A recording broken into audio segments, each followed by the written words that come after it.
અમદાવાદના chief fire officer Amit ડોંગરેને લાંચ લેતા ઝડપી પાડ્યા બાદ આખરે તેને ટર્મિનેટ કરવામાં આવ્યો છે। આ સાથે જ ડોંગરેની નિમણૂકનો ચર્ચા કરી અને એમનું માર્ગદર્શન મેળવીને આ કેસમાં આગળ વધેલા અને આ જે આરોપી છે અમિત આનંદરાવ ડોંગરે કે જે ચીફ ફાયર ઓફિસર છે અમદાવાદ મ્યુનિસિપલ કોર્પોરેશનની અંદર વર્ગ 1ના અધિકારી છે અને એમને જે વચ્ચેના જે પ્રજાજન છે ભાવસિંહ પ્રતાપસિંહ ઝાલા, તો આ ભાવસિંહ પ્રતાપસિંહ ઝાલાના માધ્યમથી એમને લાંચની માંગણી કર્યાની હકીકત ધ્યાનમાં આવતા અમે તારીખ 7-8ના રોજ સાંજના સમયે આ બાબતે ડેવલપ કરી અને જ્યારે આ પ્રજાજન છે ભાવસિંહ પ્રતાપસિંહ ઝાલા એ આ ફરિયાદીની સમક્ષ આવેલા ત્યારે એસીબી ટીમે એમને એ વખતે લાંચના નાણાં સાથે ઝડપેલા અને એ વખતે એમની જે ફરિયાદ હતી એ મુજબ બિલ્ડિંગ દીઠ એનઓસીના ફાયરનું જે રિન્યૂ કરવાનું હોય છે, ફાયરની જે રિન્યૂ પોલિસી છે એ મુજબ દર 2 વર્ષે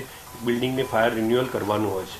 તો એ ફાયર રિન્યુઅલના પેટે દરેક બિલ્ડિંગ દીઠ 6,000 રૂપિયાને પ્રમાણે 6 બિલ્ડિંગના 36,000 રૂપિયાની માંગણી કરેલી અને 36,000ની માંગણી કરતાં આ ભાવસિંહ પ્રતાપસિંહ ઝાલા જે પ્રજાજન છે એ એસીબીની ટીમના હાથે રંગે હાથે પકડાઈ ગયેલા।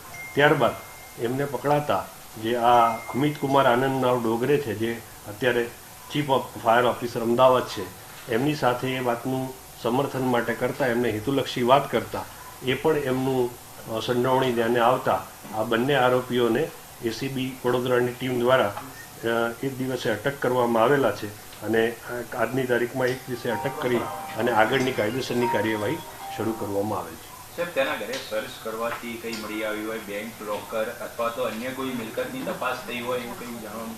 હા, એ બંને જગ્યાએ કે જે આ ડોંગરે છે એમના ત્યાં અને ઝાલાના ત્યાં અમારી ટીમો દ્વારા ત્યાં એમનું ત્યાં રેડ કરી અને ડોંગરેના ઘરેથી કુલ 1,10,000 રોકડ અમને મળેલ છે અને જે આ પ્રજાજન છે ઝાલા એના ત્યાંથી કોઈ રોકડ મળેલ નથી, પણ એના ઘરની ને બધી સર્ચ યાદીના આધારે જે આગળની તપાસ છે એમાં બેંક લોકરની તપાસ છે એ આગળની તપાસ અમારા નાયબ નિયામક અમદાવાદ શહેરના માર્ગદર્શન હેઠળ, મેવાડા સાહેબના માર્ગદર્શન હેઠળ એમના પીઆઈ વાળા સાહેબ કરી રહ્યા છે। એ આગળમાં બેંક લોકરની એની કાર્યવાહી કરશે। સર, એસીબી દ્વારા કેટલા દિવસના રિમાન્ડની માંગણી કરવામાં આવી છે, શું ગ્રાઉન્ડ રહેશે? એસીબીના આગળની તપાસ અમારા નાયબ નિયામક અમદાવાદ શહેરના કરી રહ્યા છે, આપને અવશ્ય કહેશે।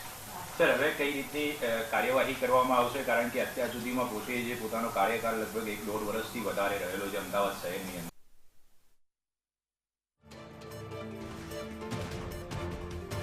અમદાવાદના ચીફ ફાયર ઓફિસર લાંચ લેતા ઝડપાયા બાદ તેના પર કાર્યવાહી કરવામાં આવી। અમિત ડોંગરે સસ્પેન્ડ કરી દેવામાં આવ્યા છે, ત્યારબાદ ટર્મિનેટ કરવાની કાર્યવાહી કરવામાં આવી છે। એસીબીની હાલ જે પ્રેસ કોન્ફરન્સ ચાલી રહી હતી તેમાં જાણકારી આપવામાં આવી છે। એક બિલ્ડિંગ દીઠ 6,000 એમ 6 બિલ્ડિંગ માટે 36,000 રૂપિયાની લાંચ માંગવામાં આવી હતી અને આ લાંચ કેસમાં એસીબી દ્વારા મોટી કાર્યવાહી કરતા અમિત ડોંગરેને ઝડપી પાડવામાં આવ્યો।